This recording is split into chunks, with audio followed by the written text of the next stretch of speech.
Baga nagaan gara yuutuubii daandii milkaa'inaatti nagaan dhuftan. Har'a jireenya ofiif itti gaafatamummaa fudhachuun bu'aa inni qabuuf waliin ilaalla. Jireenya keef itti gaafatamummaa fudhadhu. Maandiisa hiree keetii kunuunsituu jireenya keetii ta'i.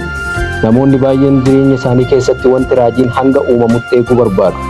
Gaaf tokko wanti dinqiin tokko ta'ee jireenyi koo ni jijjiirama yookaan tarii hireen koo ni jijjiiramaa laata jedhanii yaadu. Garuu namoota akkasiitiif lafumaa ka'ee wanti ta'uuf hin jiru. Namoota callisanii dhuma abdiidhaan waa eeganiif jireenya isaanii keessatti wanti ta'u hin jiru. Barri isaanis bilaashuma darba. Yoomiyyuu yoo ta'e jireenya kee keessatti filannoo lama qabdu. Inni duraa hanga wantoonni milkaa'anitti eeguu yookaan ammoo wantoonni akka ta'an gochuudha.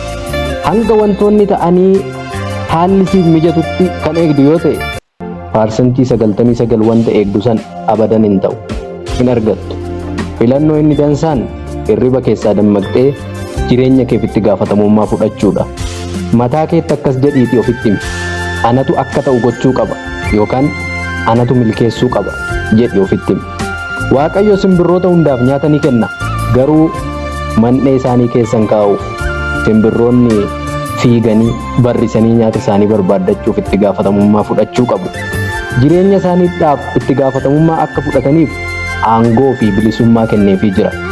Battaluma namni kan biraan jireenya kee furmaata akka kennu eeguu dhabdu injifannoon harka kee galti. Teessee waan dhufuuf fudhatiin waan argachuu barbaaddu adamsi. Namoonni jireenya isaaniitti milkaa'an kanneen dhimma isaaniif itti gaafatamummaa mataa isaanii fudhatanidha. Waan akeekkattee rukutuu yoo dadhabde dogoggora keef carraa kee yookaan namoota kan biroo balaaleffachuu ni dandeessa. Haalli kun garuu bu'aa ati silaa argachuu feeteen fooyyessu. Dadhabina keef wanta sababa ta'e matuma kee irra barbaadi. Akkuma milkaa'uu keef dhaadattu dadhabina keef itti gaafatamummaa fudhadhu. Wayita jireenya keef itti gaafatamummaa fudhattu wanti madeeffachiisaan yookaan wanti raajiin uumamuu jalqaba.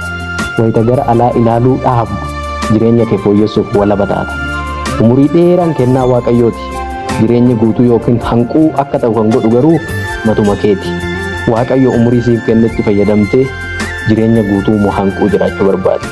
Itti gaafatamummaa jireenya keetii eenyutti kennite? Ogummaa jireenya keef barbaachisu erga fooyyeffattee booda sammuu kee tasgabbeessi. Akka maandiisa hiree keetti kunuunsaa jireenya keetiillee ta'uu qabda.